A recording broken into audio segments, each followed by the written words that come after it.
صلی اللہ علیہ وسلم نے فرمایا جمعے کا دن قیامت کی نشانی ہے. قیامت کا دن جس دن قائم ہوگا جمعہ ہی ہوگا. آج جمعہ تفریح کا دن ہے، آج جمعہ جوئے کا دن ہے، آج جمعہ شراب پینے کا دن ہے، آج جمعہ کھیل تماشا بے حیائی بدماشی کا دن لوگوں نے بنا لیا ہے. ایک ہمارا ماحول ہے، آپ ذرا توجہ فرمائیں. جمعے کے دن فلموں میں رش ہے، جمعے کے دن سینما کے ٹکٹ کا رش ہے، جمعے کے دن VCR بہت زیادہ چلتے ہیں، جمعے کے دن ٹیلی ویژن پہ بڑا رش ہوتا ہے، جمعے کے دن بدماشی ہے، جوا ہے، بے حیائی، زیادہ سے زیادہ بے حیائی جمعے کے دن ہوتی ہے. حالانکہ حضور کریم صلی اللہ علیہ وسلم نے فرمایا جمعے کے دن ایک گھڑی ایسی آتی ہے جو مانگو وہی ملتا ہے. جس حال میں کوئی مشغول ہوگا وہی اس کی زندگی کا مستقل ذریعہ بن جائے گا. کون سمجھائے تمہیں؟ کس کے اندر طاقت اور جرت ہے کہ قوم کے دھارا پھیر سکے اور قوم کے رخ کو پھیر سکے؟ کون پھیر سکتا ہے؟ اس لیے قرآن کریم نے بار بار للکارا اور فرمایا افلم یہد لہم کم اہلکنا قبلہم من القرون. اکڑنے والوں، بدماشی کرنے والوں اور بے غیرت کمینوں، بعد آؤ. جب میرا قہر جوش میں آئے گا پھر ایک دو کو نہیں، پھر بستی کی بستی، ملک کے ملک اجاڑ کے رکھ دوں گا. افلم یہد لہم کم اہلکنا قبلہم من القرون.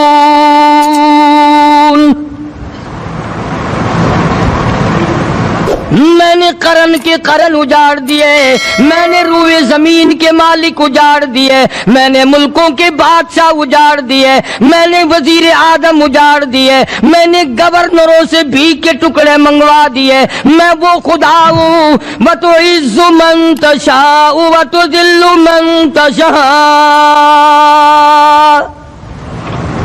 بیدک الخیر انک علی کل شیء قدیر.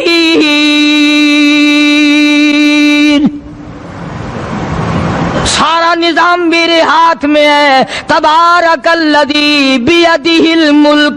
برکتیں میرے پاس ہے، رحمت میرے پاس ہے، خیر میرے پاس ہے، بھلائی میرے پاس ہے، سلامتی کے خزانے میرے پاس ہے، امن کے خزانے میرے پاس ہے. وہو علی بیدہ الملک. ملک میں راج میرا. وہو علی کل شیء قدیر. ذرے ذرے پہ قبضہ میرا، پتے پتے پہ قبضہ میرا، پہاڑ کی ایک ایک کنکر پہ قبضہ میرا، سمندر کے قطرے قطرے پہ قبضہ میرا. تو ہوتا کون ہے اکڑ کرنے والا؟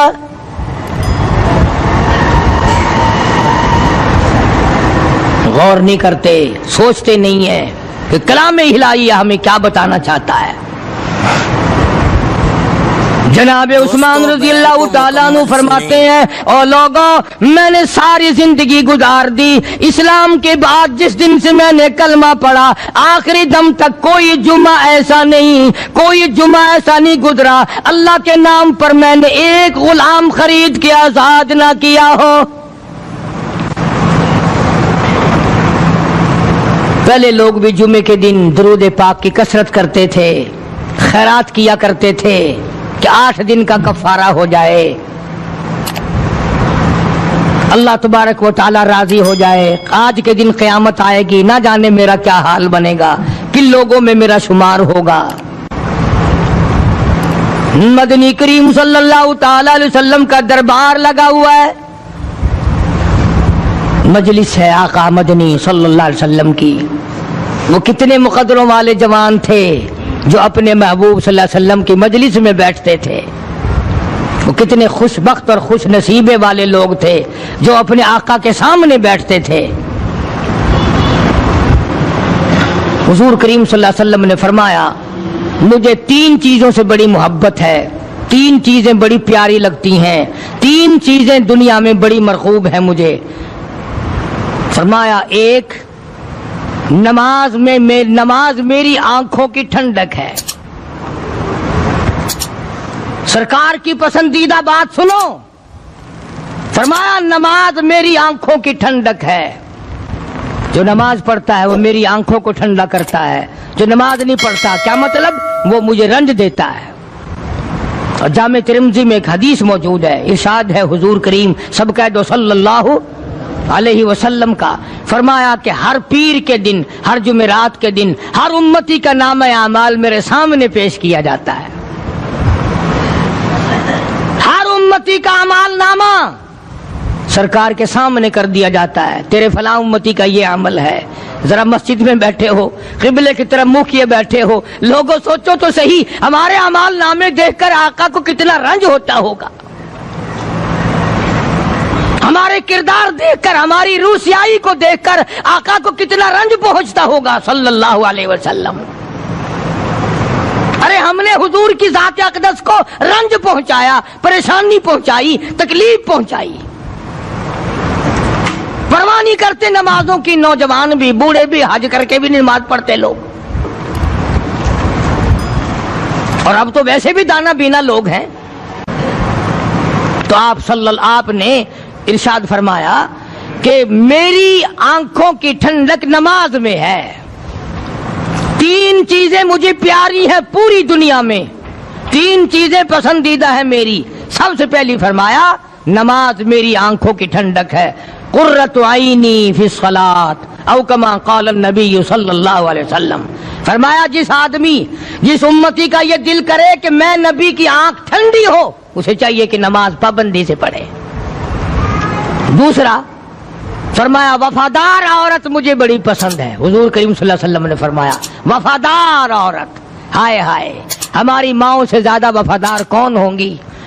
جناب عائشہ صدیقہ رضی اللہ تعالیٰ عنہ فرماتی ہیں کالی کملی والے کے گھر میں 3 مہینے چولہے میں آگ نہیں جلتی تھی،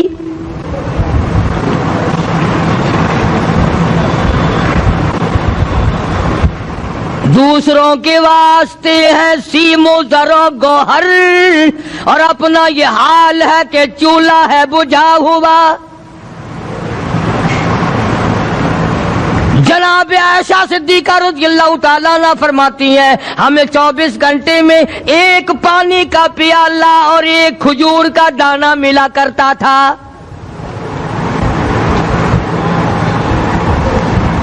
کبھی اپنی ماہوں کی خوراک تو دیکھو، خرچہ تو دیکھو، اور اگلی بات سنو تو حیران ہو جاؤ۔ جناب عائشہ صدیقہ رضی اللہ تعالیٰ عنہ فرماتی ہیں اس پیالے اور کھجور کی قدر بھی تب ہوئی جب وہ بھی نہ ملی۔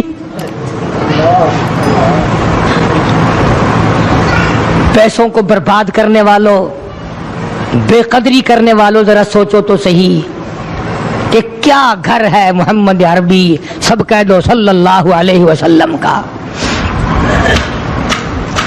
اسی گھر سے خیر و برکت ملی صحابہ کرام کو، لیکن دنیا نہ تھی، بلڈنگ نہ تھی، کوٹھی نہ تھی، بنگلہ نہ تھا، چہل پہل نہ تھی۔ اچھا ایک بات اور آج یاد کر کے لے جاؤ، یہ تو مجبوری ہوئی نا، یہ تو ایک مجبوری ہوئی، پریشانی ہوئی، محتاجی ہوئی کہ پانی کا ایک پیالہ اور ایک کھجور کا دانہ ملتا تھا۔ اور اگلی بات سنو تو حیران ہو جاؤ، مجبوری اور چیز ہے، اختیار سے کرنا اور چیز ہے۔ جناب فاروق اعظم رضی اللہ تعالیٰ عنہ کی حکومت ہے، عائشہ صدیقہ رضی اللہ تعالیٰ عنہ کا سال کا خرچہ 12,000 روپیہ بوری میں بھر کر حضرت عمر نے حضرت عائشہ کے گھر پہنچا دیا، لو تمہارا یہ سال کا خرچہ آ گیا۔ سال کا خرچہ حضرت عمر رضی اللہ تعالیٰ عنہ نے جناب عائشہ صدیقہ رضی اللہ تعالیٰ عنہ کے پاس بھیجا۔ اتنا بڑا بورا بھر کر آیا۔ اللہ غنی، بجائے خوش ہونے کے، بجائے مچلنے کے، بجائے فخر کرنے کے، اپنی خادمہ سے فرمانے لگی حضرت عائشہ خادمہ سے فرمانے لگی میں نے تو اپنے محبوب صلی اللہ علیہ وسلم کے پیٹ پہ پتھر دیکھے، میں نے تو کالی کملی والے کو فاقے کرتے دیکھا۔ خادمہ سے فرمانے لگی اس بوری کے اور میرے درمیان میں کپڑا لٹکا دے، میری آنکھ دیکھنا گوارا نہیں کرتی، میری آنکھ دیکھنا بھی گوارا نہیں کرتی۔ اس نے کپڑا لٹکا دیا۔ اس کے بعد خادمہ سے فرمانے لگی مدینے میں اعلان کراؤ جس کو خیرات چاہیے وہ عائشہ کے دروازے سے آ کے لے جائے رضی اللہ تعالیٰ عنہا۔ سارے مدینے میں اعلان ہو گیا خیرات لینے والے آ جاؤ۔ شیئر ضرور کریں۔ ایک اور بات تھی اس وقت میں، ضرورت مند جاتا تھا، یہ نہیں کہ ٹیبک میں ہزاروں روپیہ پڑا ہوا پھر بھی مانگ کے کھانا ہے، جیب میں ہزاروں روپیہ پھر بھی مانگنا ہے، پلے سے نہیں کھانا۔ کہ جتنے بھیک مانگے ہیں نا، بھیک مانگنے والے 1 کروڑ روپیہ دے دو انشاءاللہ شام کو پھر بھی مانگے گا، اس کے مقدر میں بھیک مانگنا ہے۔ اسے فرمانے لگی کچھ نہیں ہے، وہ خادمہ کہنے لگی کچھ نہیں ہے۔ اب وہ خادمہ کہنے لگی کہ اگر 1 ٹکے کا گوشت منگوا لیتی تو تم بھی اپنا روزہ کھول لیتی گوشت سے، میں بھی کھا لیتی۔ کیا جواب دیا اما عائشہ صدیقہ رضی اللہ تعالیٰ عنہا نے؟ فرمانے لگی اب تانا دینے سے کیا فائدہ، تو نے اس وقت یاد کیوں نہیں دلایا؟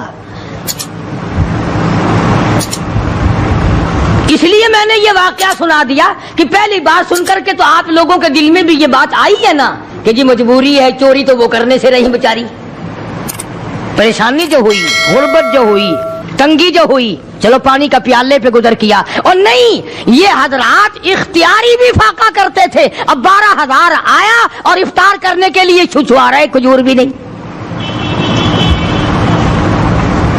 اور ہم تو خدا جانے کب کب تک کا انتظام سوچتے ہیں، پوتے پوتیوں تک کا انتظام جب تک نہ کر لیں اور اولاد در اولاد تک کا انتظام نہ کر دیں اس وقت تک ہماری تسلی تو ہوتی نہیں۔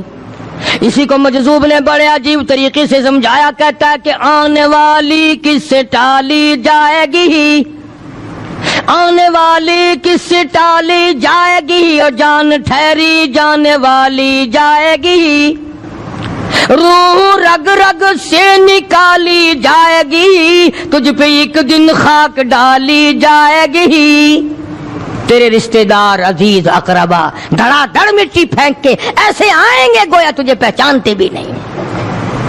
بڑی بڑی عجیب باتیں کہی مجذوب علیہ رحمت نے، اللہ کی رحمت نازل ہو اس کی قبر مبارک پہ آمین کہو۔ کہتا ہے سب کی سب ہیں راہ روے کوئے فنا، سب چل رہے ہیں فنا کی طرف۔ اب یہ جو ہم لوگ بیٹھے ہیں نا خوش ہو رہے ہیں، میری 50 سال عمر ہو گئی، میری 60 سال عمر ہو گئی، میری 40 سال عمر ہو گئی، میری 30 سال کم عمر ہو گئی، اور اصل بات ہمارے دماغ میں اپنے آپ کو آخرت کے لیے جس قدر ممکن ہو سکے تیاری کریں۔ آج کل بڑی رات ہے، سویرے اٹھو، کم سے کم صبح و شام ہر آدمی 1 تسبیح درود شریف کی، 1 تسبیح استغفار کی، اور 1 تسبیح تیسرے کلمے کی، یہ تو کم سے کم ہو ہی جائے۔ بکواس کرتے سو جاتے ہیں، بکواس کرتے اٹھ جاتے ہیں، بلا ہے کوئی زندگی کا معاملہ؟ اللہ سے معافی مانگتا سو جا اور معافی مانگتا اٹھ جا، خدا کی قسم اللہ کا دریائے کرم جوش میں آئے گا۔ تو یہ ساری چیزیں میں نے لیے عرض کی تو وقت پورا کرنے والا حساب نہیں کہ نہ جانے کس کو توبہ کی توفیق ہو جائے۔ کم سے کم ان 3 تسبیحوں کو ہر مرد عورت لازمی پکڑ لے۔ 1 تسبیح درود شریف کی، 1 تسبیح سبحان اللہ والحمدللہ ولا الہ الا اللہ واللہ اکبر ولا حول ولا قوۃ الا باللہ العلی العظیم، اور 1 تسبیح استغفر اللہ الذی لا الہ الا هو الحی القیوم واتوب الیہ، یا استغفر اللہ ربی من کل ذنب واتوب الیہ، اور 1 تسبیح درود شریف کی اللہم صلی علی سیدنا مولانا محمد وعلی آل سیدنا مولانا محمد مبارک وسلم وصلی علیہ۔ جب 1 مرتبہ درود بندہ پڑھے گا 10 بار اللہ کی رحمت آئے گی، 10 گناہ معاف ہوں گے، 10 درجے بلند ہوں گے، 10 خطائیں معاف کر دی جائیں گی، تو کتنا بڑا اجر ہے۔ خصوصاً بوڑھوں کو چاہیے کہ وہ گپوں میں اپنا وقت خراب نہ کریں۔ خدا کی قسم قبر میں جانے کے بعد تجھے 1 سانس کی مہلت نہ ملے۔ پر مجھے اس بات کا افسوس ہے کہ آپ لوگ پورا مضمون سننے کی کوشش نہیں کرتے، بلکہ بعض لوگ بالکل اخیر میں سر سے، ایک ہے جمعے کی فضیلت حاصل کرنا، ایک ہے جمعہ پڑھنا، ایک ہے سینوں لہاونا، اس میں بڑا فرق ہے. ایک ہے سر سے اتارنا اور ایک ہے اس کی فضیلت کا حاصل کرنا. حدیث پاک میں آتا ہے کہ جمعے کے دن فرشتے دروازے پہ کھڑے ہو کر کے حاضری لگاتے ہیں. ہاں اللہ صاحب مل کی ٹیکسٹائل مل کی حاضری کا تو پتا ہے, مسجد کی حاضری کا کوئی پتا نہیں. اگر دیر ہو جائے تو وہ گیٹ کیپر واپسی کر سکتا ہے, اگر دیر میں آیا تو یہ فرشتہ نہیں کہتا, وہ لانتی ہوا پیچھے سے. بہت مدت کی بات ہے, علامہ یوسف بن نور رحمۃ اللہ علیہ زندہ تھے, میں کراچی تھا, تو حضرت نے مجھے فرمایا کہ جمعہ ہمارے یہاں پڑھا دو. اب کے میری والی وہ جمعہ پڑھاتا تھا ان دنوں میں. تو میں جب گیا تو ہم ایک چھوٹے سے دروازے سے داخل ہونے لگے. ایک پٹھان کہنے لگا پرلے دروازے سے چلو, میں بھی ادھر سے جاتا ہوں. میں نے کہا کیوں؟ کہنے لگا فرشتہ ادھر رجسٹر لیے کھڑا ہے, تم ادھر سے گھس جاؤ گے تمہارا حاضر ہی نہیں لگے گا. وہ کہنے لگا فرشتہ بڑے گیٹ پہ کھڑا ہے, ادھر چلو. تو کم سے کم اس پٹھان کا تو یہ عقیدہ ہے کہ فرشتہ کھڑا ہے, اور تمہارا خیال یہ ہے کہ جمعے کے دن نہ فرشتہ ہے نہ خدا ہے, کوئی بھی نہیں ہے. اس لیے سیرت النبی صلی اللہ علیہ وسلم کا عنوان شروع ہوگا. وقتی آؤ, پورا مضمون سنو تاکہ لطف آئے, دل و دماغ بنے. اور عقیدہ میں نے تمہیں بتا دیا, لا الہ الا اللہ, خدا کے سوا الہ کوئی نہیں, مشکل کشا کوئی نہیں, پیدا کرنے والا کوئی نہیں, فصل میں, دکان میں, کارخانے میں اس کے سوا برکت دینے والا کوئی نہیں. اور یہ بات بتائی کس نے؟ محمد الرسول اللہ صلی اللہ علیہ وسلم. ہمارے نبی حضرت محمد الرسول اللہ صلی اللہ علیہ وسلم نے ہمیں یہ بات بتائی. خدا کے بعد خدا کوئی نہیں, مصطفیٰ کے بعد نبی کوئی نہیں. حضور صلی اللہ علیہ وسلم کے بعد کوئی کسی قسم کا جو نبوت کا دعویٰ کرے وہ کافر ہے, دجال ہے, بے ایمان ہے, وہ خنزیر سے بدتر ہے جو میرے آقا کے ختم نبوت کے تاج کو ہاتھ لگائے گا. فرمایا لہم قلوب لا یفقہون بہا. اللہ پاک جل شانہ فرماتے ہیں جس کا دل قرآن کریم سمجھنے کا عادی نہیں, لہم قلوب لا یفقہون بہا, جس کا دل قرآن سمجھنے کے لیے تیار نہیں, وَلَهُمْ أَعْيُنٌ لَا يُبْصِرُونَ بِهَا, جس کا کان اللہ کا قرآن سننے کے لیے تیار نہیں, أَمْ لَهُمْ آذَانٌ لَا يَسْمَعُونَ بِهَا, ام لہم آذان یسمعون بہا, جس کا کان خدا کا قرآن سننے کو تیار نہیں. خدائی فیصلہ سنو, اللہ کے قرآن کا فیصلہ سنو, اللہ کے کلام کا فیصلہ سنو. جس کا کان میرا کلام سننے کے لیے تیار نہیں, جس کو میرا قرآن سن کے مزہ نہیں آتا, جس کو میرا کلام سن کے حلاوت نہیں آتی, جس کو میرا کلام سن کے لذت نہیں آتی, جس کی روح تازی نہیں ہوتی, جس کو لطف نہیں آتا, جس کو کیف نہیں آتا, جس کو سرور نہیں آتا, جو میرا قرآن سننے کو تیار نہیں, جو میرا قرآن آنکھوں سے دیکھنے کو تیار نہیں, جو میرا قرآن سننے سمجھنے کے لیے تیار نہیں. آؤ پھر خدائی فیصلہ سنو. فرمایا اولئک کالانعام,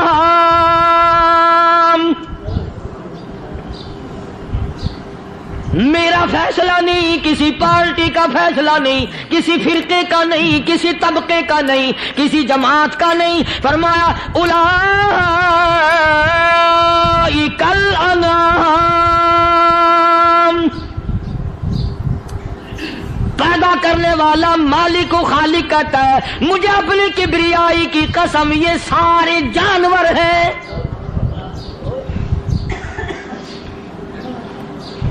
یہ سارے کے سارے جانور ہیں, یہ درندے ہیں جو ایک دوسرے کو چیر پاڑ کر کھاتے ہیں, یہ درندے ہیں جو ایک دوسرے کا خون پیتے ہیں. فرمایا بل ہم اضل, جانوروں سے بھی بدتر.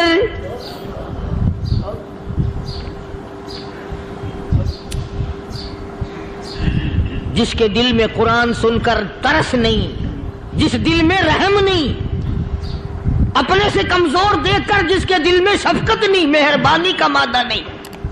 فرمایا وہ کوئی بندہ ہے, وہ تو جانور ہے. اور خدا غضب میں آ گیا, فرمایا بل ہم اضل, اس سے بھی بدتر. اللہ والے جو ہیں وہ ان خصلتوں کو دور کراتے ہیں اور وہ آدمی کے مزاج اور دل میں سے ایسی چیزیں نکالتے ہیں جو اس کی بربادی کا ذریعہ بنتا ہے. دل کی بیماریوں کا کسی کو فکر نہیں. بخار ہو جائے آپ چڑھ جائے آپ کو پتہ چل جاتا ہے, نزلہ ہو جائے آپ کو پتہ چل جاتا ہے, کھانسی ہو جائے پتہ چل جاتا ہے. دل کی بیماریوں کا کیا پتہ چلے؟ صحابہ اکرام رضوان اللہ تعالی علیہم اجمعین کی جماعت کے اللہ پاک کے محبوب حضرت محمد الرسول اللہ صلی اللہ تعالی علیہ وسلم نے دلوں کی صفائی کی. پہلے لوگ جھونپڑیوں میں کچے کوٹھوں میں رہتے تھے, نہ اتنی صفائی تھی نہ اتنی ترقی تھی. آج برتنوں کی صفائی دیکھو, کپڑوں کی صفائی دیکھو, مکان کی صفائی دیکھو, رات دن بس اسی دھندے میں لگے ہوئے. سارا دن برتن دھونے سے فرصت نہیں, سارا دن کپڑوں کے بناؤ اور سنوار میں فرصت نہیں. تو اللہ والے ایسے موقع پر بڑی عجیب بات کہتے ہیں. وہی مجذوب ہے, مجذوب علی رحمت کہتے ہیں بظاہر تو ہر شے میں بے حد صفائی, بظاہر تو ہر شے میں بے حد صفائی, مگر دل میں ہے گندگی انتہائی. بظاہر تو ہر شے میں چہرے کی صفائی, بدن کی صفائی, نہ جانے کتنی قسم کا صابن ہے, نہ جانے کتنی قسم کے پاؤڈر ہیں, نہ جانے کتنی قسم کے شیمپو ہیں, نہ جانے کتنی قسم کے کپڑے ہیں, کیا چال ڈھال ہے, کیا نئے نئے ڈیزائن ہے. مجذوب کہتا سب کچھ دیکھ لیا, بظاہر تو ہر شے میں بے حد صفائی, مگر دل میں ہے گندگی انتہائی. جس یار کی بیٹھک میں بیٹھ کے کھانا کھایا, جس رشتہ دار کی بیٹھک میں بیٹھ کے کھانا کھایا, اسی کی بہن کو دیکھ کر آبرو پہ ڈاکہ ڈالنے کا پروگرام ہے. جس دوست کے گھر میں بیٹھ کے کھانا کھایا, اسی دوست کی بیوی کی عزت لوٹنے کا پروگرام ہے. پرانے زمانے میں اب بھی دلی جیسے شہر میں اگر دعوت کی جاتی ہے تو وہاں ایک تشتری میں نمک آتا ہے سب سے پہلے. عرب میں بھی دستور تھا پرانے زمانے میں, اگر کوئی دعوت کرتا, کوئی تقریب کرتا, سب سے پہلے نمک آتا تھا. ایک ایک انگلی ہر شخص نمک چاٹتا تھا. کیا مطلب؟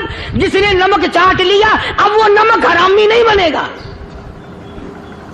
اس گھر میں چوری کرنا, اس گھر کی آبرو کا غلط تصور لانا, اس گھر کے مال میں خیانت کرنا وہ حرام سمجھتا تھا جس گھر کا میں نے نمک چکھ لیا. اور مسلمانوں کی بات نہیں, ہندوؤں کی بھی یہ باتیں تھی. مولانا محمد علی صاحب جلندری سب قید رحمت اللہ علیہ فرمایا کرتے تھے کہ ایک سکھ تھا بہت بڑا ڈاکو, مسلمان اور ہندو مل کر اس کو ساتھ ملا کر کے لے گئے کہ یہاں اس گاؤں میں اس پنڈ میں ڈاکہ ڈالیں. سفر کر کے گئے, تکلیف اٹھا کے گئے. اس سکھ ڈاکو نے پوچھ لیا کہ یہ کون سا گاؤں ہے کہ یہ فلانا ہے. اچھا سارے کے سارے یہ تلاش کرو, یہ سوچ بچار کرو, اپنے پنڈ کی, اپنے علاقے کی, کسی مسلمان کی, کسی ہندو کی, کسی سکھ کی, کسی چوڑے چمار کی اس گاؤں میں لڑکی تو نہیں. ہمارے یہاں سے کوئی لڑکی تو شادی ہو کے یہاں نہیں آئی ہوئی. ان ساروں میں سے کہنے لگا کہ ہمارے بھنگی کی لڑکی جمعدار کی یہاں آئی ہوئی ہے. کہنے لگا واپس چلو, بیٹی بیٹی ہے چاہے بھنگی کی ہو یا نواب کی ہو. ارے کل بیٹی کا ڈولا دیا تھا, آج ڈاکہ ڈال لیں گے, شرم نہیں آئے گی؟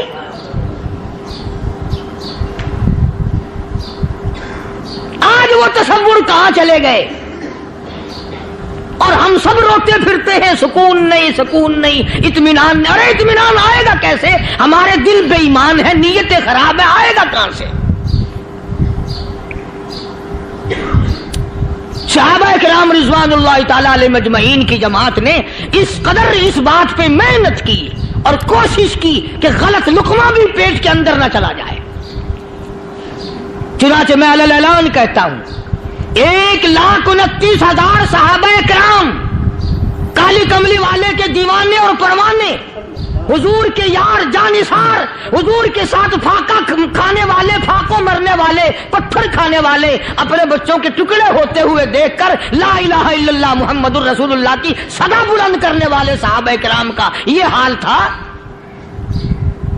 پیدل سفر کر کے جاتے تھے یہودی عیسائی، شام نکل گئے، فلسطین نکل گئے، ہندوستان آ گئے، 2 سال لگ جاتے تھے، اپنی جوان بیٹیوں کو مسلمانوں کے گھروں میں چھوڑ کے آ جاتے تھے۔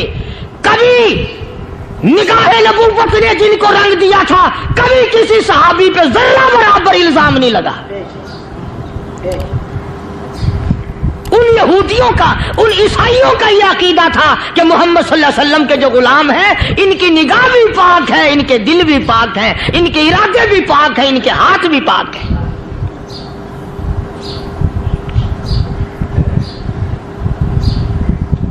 مصر کے گورنر نے، مصر کے جنرل کرنل نے خط لکھا سیدنا فاروق اعظم رضی اللہ تعالی عنہ کی خدمت میں، دور خلافت ہے حضرت فاروق اعظم کا۔ کیا خط لکھا کہ حضور مجھے کافی وقت گزر گیا ہے اور فلاں علاقے میں آپ کے حکم سے ہم نے جانا ہے اور راستہ صرف ایک ہے اور اس راستے میں جال بچھا دیا گیا۔ اب مجھے مشورہ دیں میں کیا کروں، حکم دیں مجھے۔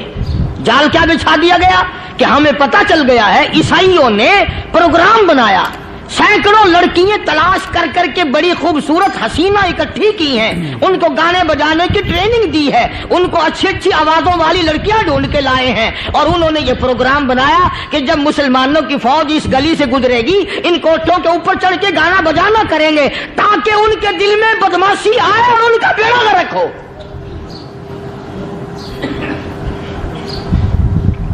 کبھی کافر کا یہ عقیدہ تھا کہ مسلمان کا دل بگڑا تو یہ گیا، اس کی نیت میں خرابی آئی اور یہ تباہ ہوا۔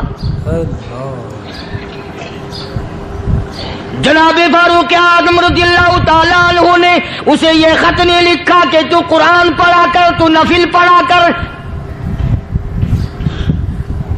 امیر المومنین خلیفۃ المسلمین سیدنا فاروق اعظم رضی اللہ تعالیٰ عنہ نے اپنے جنرل کرنل کو خط لکھا کہ اس میں لمبی چوڑی فکر کی کوئی بات نہیں، اس میں کوئی پریشانی والی بات نہیں، کوئی سوچ و بچار والی بات نہیں، سارے تیری فوج میں، تیری کمان میں مسلمان ہیں، سب کو اکٹھا کر لے، ساروں کو اکٹھا کر کے قرآن کریم کے سورت نور کی 2 آیتیں سنا دے۔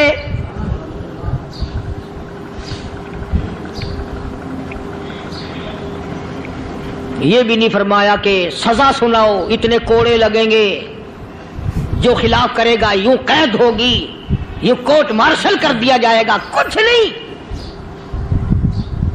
جناب فاروق اعظم رضی اللہ تعالیٰ عنہ کی رائے دیکھو، ان کے خیال میں قرآن کریم میں اتنی بڑی طاقت ہے، اتنی بڑی عظمت ہے، اتنی بڑی کرامت ہے، کلام الہی میں اتنا بڑا شرف ہے۔ اعلان کر دیا، فرمایا اپنے کرنل کو ساری فوج کو، لشکر کو اکٹھا کر کے قرآن کریم کی فلاں فلاں آیت سنا دے۔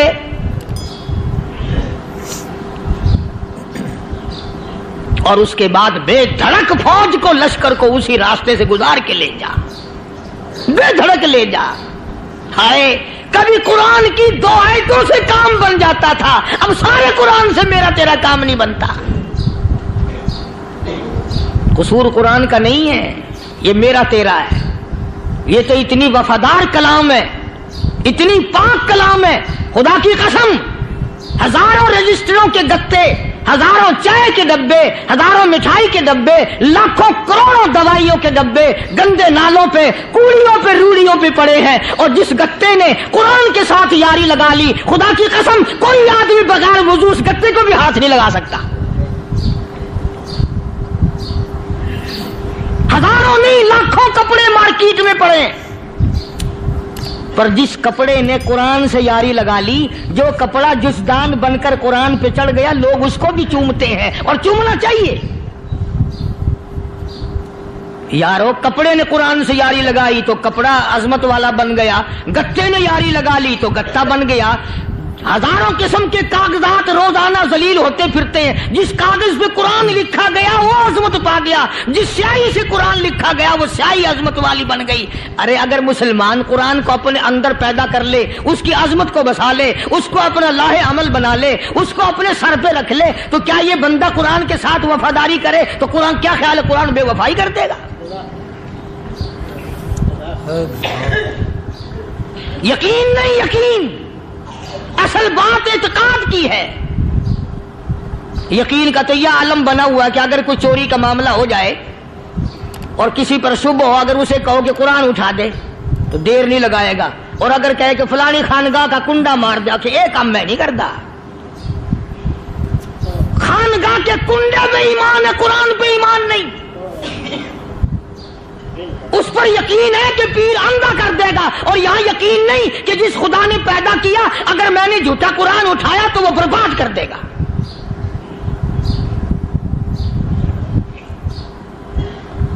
عجیب عجیب لوگ ہیں. چنانچہ مصر کے کرنل نے, مصر کے جنرل نے ساری فوج کو اکٹھا کر لیا. اس نے بھی یہ بات تو نہیں کہی کہ فاروق اعظم کو دوبارہ خط لکھتا کہ حضرت یہ تو 2 آیتیں آپ نے لکھی, یہ تو سارا قرآن روز پڑھتے ہیں, پر بنے گا کیا؟ جیسے فاروق اعظم کا یقین تھا, فاروق اعظم کی فوج کے کرنل کا بھی یقین ہے, فاروق اعظم کے فوج کے جنرل کا بھی یقین ہے. اس نے ساری فوج کو اکٹھا کیا, لشکر کو جمع کیا, اور اس کے بعد کہنے لگا قل للمؤمنین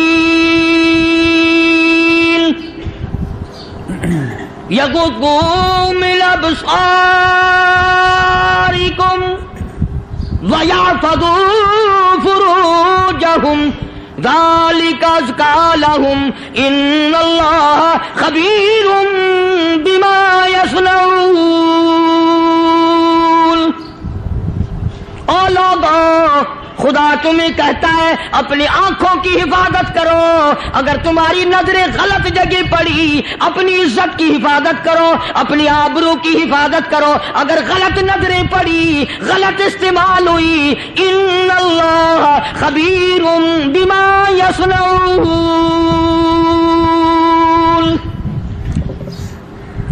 اللہ پاک تمہاری ساتھ ساتھ ہے, وہ ہر چیز کو دیکھتا جائے گا, وہ ہر چیز تمہاری دیکھے گا. چنانچہ تاریخ شاہد ہے, ابن حشام نے لکھا ہے, ابن خلدون نے لکھا ہے, اور کئی مورخین نے لکھا ہے کہ جب مسلمان جنرل نے, مسلمان کرنل نے اپنی فوج کو قرآن کی 2 آیتیں سنائی اور اس کے بعد حکم دیا چلو, تمام کا تمام لشکر چل رہا ہے. ادھر ڈھول بجا, دھماکے بجے, ڈانا شروع ہوا, گانا بجانا شروع ہوا, ساری فوج نکل گئی, سارا لشکر چلا گیا. لڑکیوں نے دیکھا کہ یہ تو ختم ہو گئے, نیچے آواز دے کے کہنے لگی اور جانے والوں یہ ساری فوج کئی اندھوں کی فوج تو نہیں.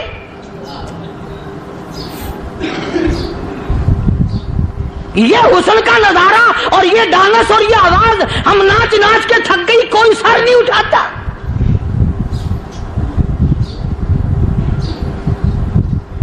اور آج دیکھ لیں آپ, ہر گھر کے اوپر وہ لگا ہوا ہے ایریل, لعنت کا ایریل لگا ہوا ہے, لعنت کا ایریل. حاجیو تم کیا کہتے ہو کہ ہمارے گھر کا اس میں کیا بگڑے گا؟ خدا کی قسم وہ بگڑتا ہے, وہ دیمک لگتی ہے, وہ تباہی پھرتی ہے, تمہیں پتہ بھی نہیں چلتا. تم نے کیا سوچ رکھا ہے؟ مسلمان کرنل کے حکم پہ ساری فوج نکل گئی. ناچنے والی گانے والی لڑکیاں عیسائیوں کی حیران ہیں.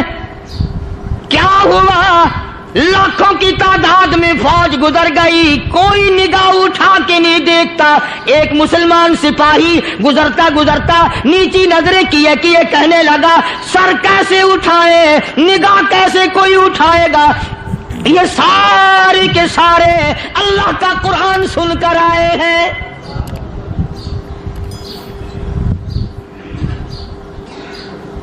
کیسے کوئی نگاہ اٹھائے گا, کیسے کوئی سر کو اٹھائے گا؟ یہ سارے کے سارے اللہ کا قرآن سن کر آئے ہیں. ان کا عمل ہوا نا قرآن پہ, ان کے عمل کا کتنا بڑا اثر پڑا. مورخین نے لکھا, ابن حشام لکھتا ہے, عیسائی لڑکیوں نے چھلانگیں لگا دی, کوٹھی سے نیچے آ گئی, کہنے لگی عام مسلمانوں وہ قرآن ہمیں بھی سنا کے جاؤ جس میں اتنی اسپرٹ ہے, اتنی طاقت ہے, جو حسن کے نظارے سے روک دے, جو گانے بجانے سے روک دے. یہ تو آدمی کے دل کا سکون ہے, نہ گانا سنتے ہو نہ حسن کا نظارہ کرتے ہو. جاتے والے یوں نہ جاؤ, ہمیں بھی وہ قرآن سنا کے جاؤ.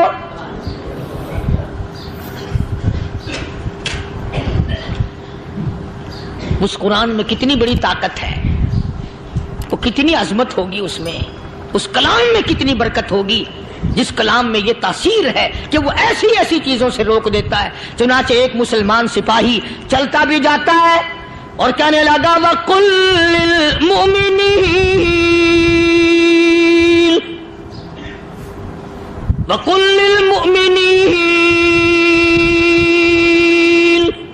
قرآن کی آیت پڑھ کے سنائی. سینکڑوں نہیں بے شمار لڑکیاں ایک مسلمان کی زبان سے اللہ کا قرآن سن کے کہنے لگی, اور جانے والوں چھوڑ کے نہ جاؤ, ہمیں بھی کلمہ پڑھاؤ.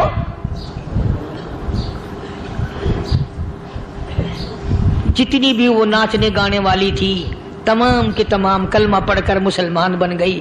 اور مورخین نے لکھا ہے آخری دم تک قرآن کی شیدائی اور دیوانی بن کے گزری ہے.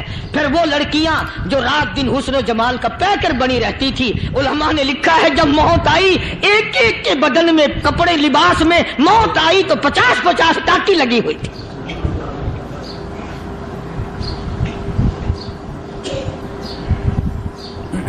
بظاہر تو آج بھی بڑی جھاڑا پنجی ہے, بڑی صفائی ہے, بڑی دوڑ دھوپ ہے.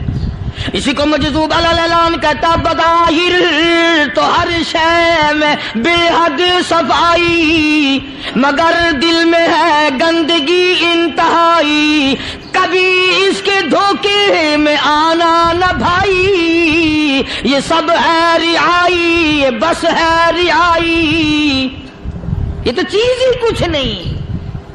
بڑے بڑے دھندے ہمیں پلٹتے دیکھے, بڑے بڑے نظام بگڑتے دیکھے. محمد عربی صلی اللہ تعالی علیہ وسلم کے دربار میں بڑے بڑے لوگ آتے تھے. اللہ غنی, نگاہ نبوت نے جس کو رنگ دیا سبحان اللہ, پھر قیمت جو بن گیا وہ اسلام کی دولت سے پیچھے نہ ہٹا. کوئی پیچھا پھر کے دیکھا ہی نہیں کہ ہم کیا کر رہے ہیں. ایک لذت تھی, ایک کیف تھا, ایک سرور تھا صحابہ کرام کو. کہاں سے وہ چیز ہم لائیں, کیسے ہم میں وہ چیز پیدا ہوگی. جنگ بدر ہوا, بڑی بہترین بات ہے, توجہ لکھ کے لے جاؤ, انشاءاللہ قبروں میں دعائیں دو گے. جنگ بدر ہوا, 70 سے زیادہ کافر پکڑے گئے, مدینے میں پکڑ کے قیدی بنا کر کے لائے گئے. تنگ دستی کا زمانہ ہے, 1 سال نہیں ہوا مسلمان اجڑ کے آئے تھے, مار کھا کے آئے, پریشان ہو کر آئے, دن دولت چھوڑ کر لٹا کر آئے. ان کے پلے کیا تھا. شام کا وقت ہوا, مدنی کریم صلی اللہ تعالی علیہ وسلم نے مسجد کے دروازے میں کھڑے ہو کر اعلان فرما دیا, کون ہے, کون ہے جو میرے مہمانوں کو کھانا کھلائے. اور وہ مہمان کوئی شہنشاہ نہیں تھے, ہیں بھی کافر, ہیں بھی اسلام کے دشمن, آئے بھی صحابہ کرام کو مارنے, میدان جنگ سے پکڑ کے لائے گئے, جنگی قیدی ہیں. اس نبی کی طرف کبھی منہ کیا کر جس نبی کا تو غلام ہے, امتی بنا پھرتا ہے. فرمایا کون ہے جو میرے مہمانوں کو کھانا کھلائے. صحابہ کرام میں سے کسی نے 2 پکڑ لیے, کسی نے 1 کو ساتھ لے لیا. ایک بنادار سا غریب سا صحابی ہے, اس نے ساتھ لے لیا ایک مہمان اور گھر لے کے گیا. بیوی کو کہنے لگا کہ کھانا کتنا ہے, کہ بس 1 آدمی جوگا ہے, 1 آدمی کی کافی ہوگا. کان میں کہنے لگا اپنی بیوی کے، دستور تھا عرب کا، مہمان اور میزبان اکٹھے کھایا کرتے تھے، اپنی گھر والی کے کان میں کہنے لگا کہ اس کے آگے کھانا رکھ دیں گے مہمان کے، جب یہ کھانا شروع کر دے گا کسی بہانے سے دیوا بجھا دیو، میں یوں ہی منہ کو خالی ہلاتا رہوں گا، یہ کھانا کھا لے گا، پیٹ بھر جائے گا اس کا۔ چنانچہ کھانا آگے رکھ دیا، جو کچھ بھی تھا، اس نے کھانا شروع کیا کہ جی آپ بھی کھائیں، کہ ہاں ہاں میں بھی کھا رہا ہوں۔ بس یوں ہی کھانے میں بھی ہاتھ لگائے، منہ کو بھی ہاتھ لگائے اور منہ کو چلائے بھی برابر، بیوی نے چراغ بجھا دیا۔ یہ عمل تو صحابی کر رہا ہے اپنے گھر میں، ادھر قرآن کریم نازل ہو گیا محمد کریم صلی اللہ علیہ وسلم کی ذات پہ، فرمایا وَيُؤْثِرُونَ عَلَىٰ أَنفُسِهِمْ وَلَوْ كَانَ بِهِمْ خَصَاصَةٌ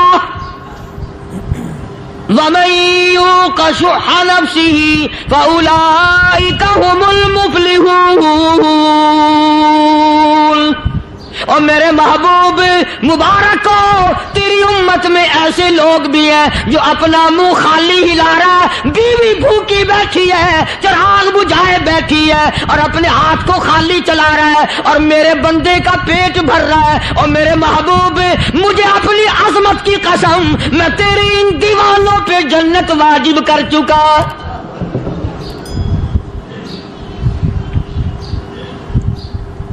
اب حضور صلی اللہ علیہ وسلم نے تو ان کو نہیں سکھایا تھا کہ تو جا کے ایسا کرنا، قدرتی مزاج ایسا بنا دیا تھا۔ ایک اور موقع آیا مدینے پاک میں، جنگی قیدی اور جگہ سے اسی طرح سے آئے، ایک صحابی ایک اور آدمی کو، جنگی قیدی کو کافر میں گھر لے گیا۔ بیوی کہنے لگی کہ ایک ہی آدمی کا کھانا ہے بس، انہوں نے کہا اس کو دے دو۔ وہ کافر جنگی قیدی کہنے لگا جی آپ بھی کھائیں، کہنے لگا بھی بات ہے صاف، ایک آدمی کا کھانا ہے، تو کھانا کھا، میں درخت کے پتے چبا لیتا ہوں۔ وہ کہنے لگا میں کھاؤں گا پتے، انہوں نے کہا تو رئیس آدمی ہے مکے کا، میں پرانا غریب ہوں، مجھے پتے چبانے کی عادت ہے، تیرے پیٹ میں درد نہ ہو جائے، میں عادی ہوں پتے چبانے کا۔ اس نے پتے چبا لیے، کافر مسافر اور مہمان جو تھا جنگی قیدی اس کو کھانا کھلا دیا۔ دوسرے دن پھر ایسی نوبت آئی، اس نے کہا آپ بھی میرے ساتھ کھانا کھائیں گے؟ کہ نہیں بھائی تو کھا، میں پتے چبانے کا عادی ہوں۔ 2 دن تو اس کافر نے کھانا کھا لیا، اور جب تیسرے دن اس کے آگے کھانا آیا، انہوں نے کہا بھائی تو ہی کھا، بس اتنا ہی کھانا ہے، میں تو میاں بیوی ہم تو پتے چبا لیں گے۔ اور کہنے لگا مدینے والوں تم خود پتے چباتے ہو، دشمنوں کو کھانا کھلاتے ہو، آج میری بھی ایک شرط ہے، پہلے کلمہ پڑھا پھر کھانا کھلا۔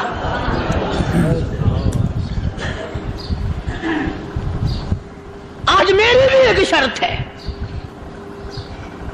2 دن کے عمل نے کفر کو مٹا دیا، اسلام چمک گیا۔ 2 دن کے عمل نے، میرا تیرا 60 سال کا عمل ہے، کبھی کسی کافر کو مسلمان بنایا؟ الٹے ہی کام، ہر غلط، ہر معاملہ الٹا ہی ہے، ہر آدمی بیزار ہوتا ہے، یار دین تو کچھ نہیں، یار اسلام کچھ نہیں، یارو ایمان کچھ نہیں۔ اسی کو قرآن کریم نے للکار کے آواز دے کے فرما دیا لوگوں ایسی گڑبڑ نہ کرو ورنہ میں وہ خدا ہوں فَأَخَذَتْكُمُ الصَّاعِقَةُ وَأَنْتُمْ تَنظُرُونَ۔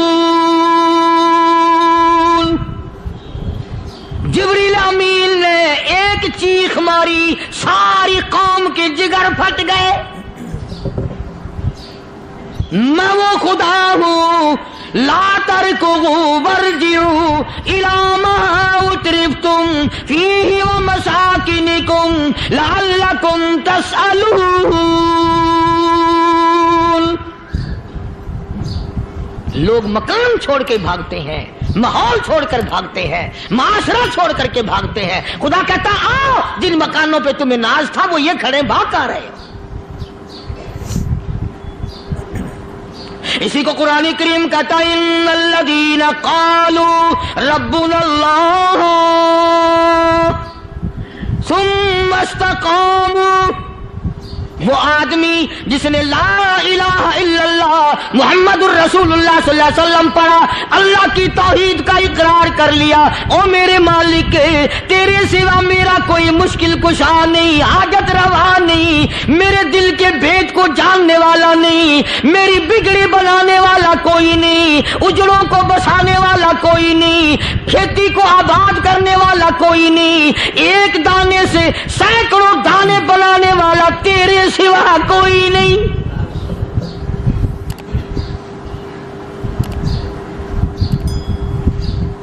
کھیتوں میں جاؤ، کبھی یہ تو سوچو کہ دنیا میں حکومتوں نے کتنے مل لگا رکھے ہیں، چینی کے شکر کے کتنے مل ہیں، کتنے ڈیپو ہیں، پھر بھی قلت ہو جاتی ہے۔ اور یہ اللہ میاں نے کتنا میٹھا کیلے میں، سنترے میں، مالٹے میں، انگور میں، سیب میں، کبھی یہ بھی سنا کہ اللہ میاں کا شوگر مل فلاں علاقے میں لگا ہوا ہے؟ کبھی یہ تو دیکھو کہ یہ قدرت کاملہ کے سوا اور کون پیدا کر رہا ہے؟ فرمایا جس نے اللہ کی توحید کا اقرار کر لیا، محمد عربی صلی اللہ علیہ وسلم کی ختم نبوت کا اقرار کر لیا، خدا کے بعد خدا کوئی نہیں، مصطفیٰ کے بعد نبی کوئی نہیں۔ پھر قرآن نے شرط لگائی ثم استقاموا، پھر اس پر جمع رہے، ڈٹا رہے، یوں نہیں کہ کبھی ادھر لڑک گیا کبھی ادھر لڑک گیا۔ لوگ تو بدل جاتے ہیں، لوگوں کا کیا ہے؟ پچھلے سال کی بات ہے، یہیں مغرب کی نماز کے بعد گرمی کے موسم میں میں یہاں بیٹھا ہوا تھا باہر، آگے شہر کے وہ آدمی وہ کہنے لگے جی ایک کام آئے ہیں۔ میں نے کہا کیا؟ کہ 25,000 روپے چوری ہو گیا ہمارا، بتاؤ ہمیں۔ میں نے کہا مجھے کیا پتا؟ انہوں نے کہا نہیں سارا شہر کہتا ہے کہ قاری نہیں بتا دیتا ہے۔ میں نے کہا اچھا یہ یوں نہیں جانے کا؟ میں نے کہا پھر آدھے لوں گا۔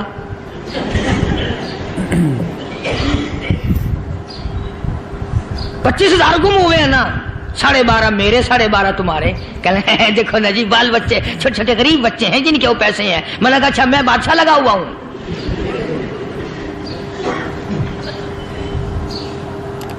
انہوں نے کہا جی سودا مہنگا۔ میں نے کہا پھر کہیں اور چلے جاؤ۔ جتنا میں نے سمجھایا نہیں ماننا کہ اگر ہمیں یوں پتہ چل جائے مولویوں کو ولیوں کو تو پھر یہ لاکھوں کروڑوں پولیس والے رکھنے کی ضرورت ہے بھلا؟ اتنی بڑی فوج کا رکھ کر کیا کریں گے ہم؟ اربوں روپیہ فوج کا خرچہ ہے، 2 ولی، ایک ولی کو اس بارڈر پہ بٹھا دیں گے، ایک ولی کو اس بارڈر پہ بٹھا دیں گے، پھر ہم بڑھانا دیں گے اولیاء کرام رجمت۔ ذہنیت ماری گئی، سمجھ نہیں پاتے، دین کے قریب نہیں آتے لوگ، سمجھتے نہیں۔ فرمایا ثم استقاموا تتنزل علیہم الملائکۃ الا تخافوا ولا تحزنوا وابشروا بالجنہ التی کنتم توعدون۔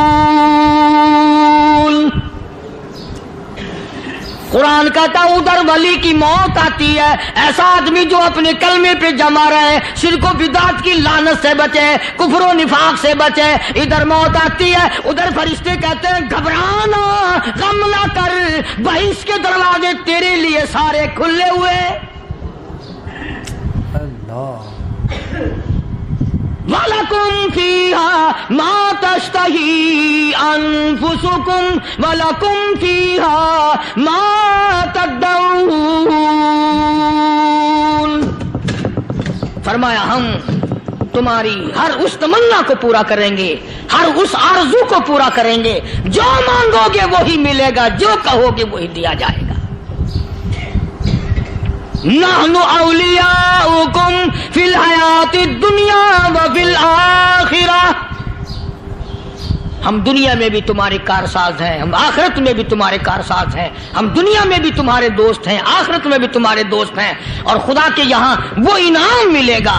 اللہ غنی، رائی کے دانے کے برابر نیکی کی ہوگی، جب پہاڑوں کے برابر ثواب ملے گا تو آدمی حیران ہوگا، یا اللہ تیرے جیسا بینک تو کسی کا بھی نہیں، رائی کا دانہ لے کر پہاڑ واپس کر دیا، مالک نے نجات کا ذریعہ بنا دیا۔ فرمایا نزلا من غفور رحیم، یہ مہمانی ہے پروردگار عالم کی طرف سے۔ قرآن اعلان کر کر کے کہتا وبالاسحار ہم یستغفرون،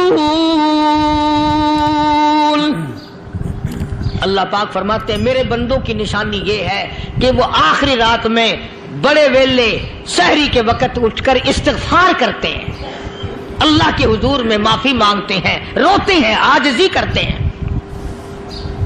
کہتا کہ ایک تڑپ سی دل میں امنگتی ہے، ایک درد جگر میں ہوتا ہے، ایک تڑپ سی دل میں امنگتی ہے، ایک درد جگر میں ہوتا ہے، ہم رات کو رویا کرتے ہیں جب سارا عالم سوتا ہے۔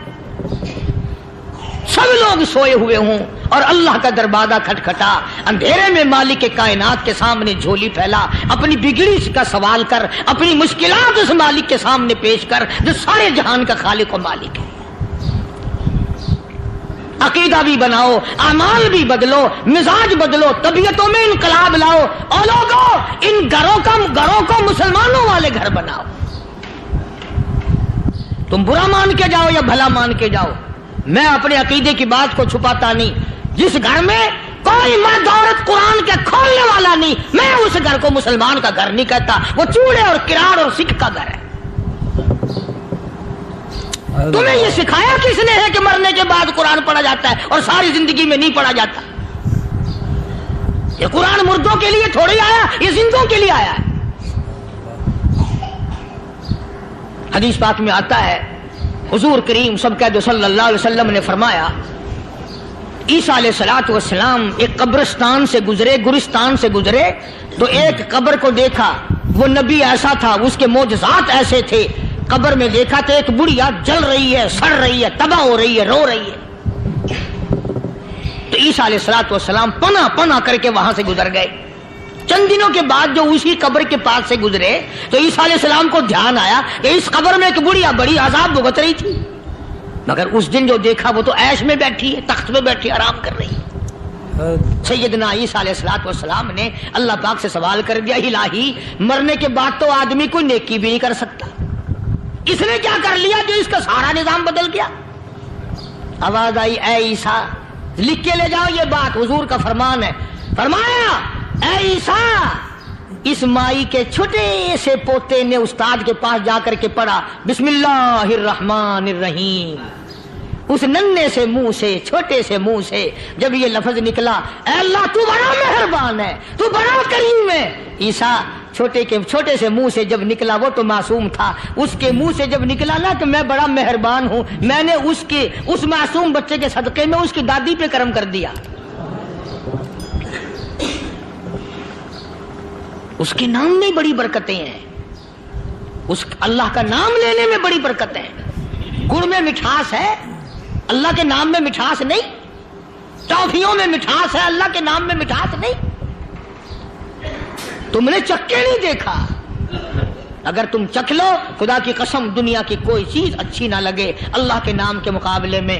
اللہ پاک مجھے اور آپ سب کو اپنا نام لینے کی توفیق عطا فرمائے، اپنے قرآن کی تلاوت کرنے کی توفیق عطا فرمائے، اور اپنا ذکر اور اپنا فکر اور اپنے شکر کی توفیق عطا فرمائے، اور اللہ پاک ہم سب کو یہ ہمت دے کہ مرتے دم تک ہم قرآن سے یاری کریں، قرآن سے وفاداری کریں۔ وآخر دعوانا ان الحمد للہ رب العالمین۔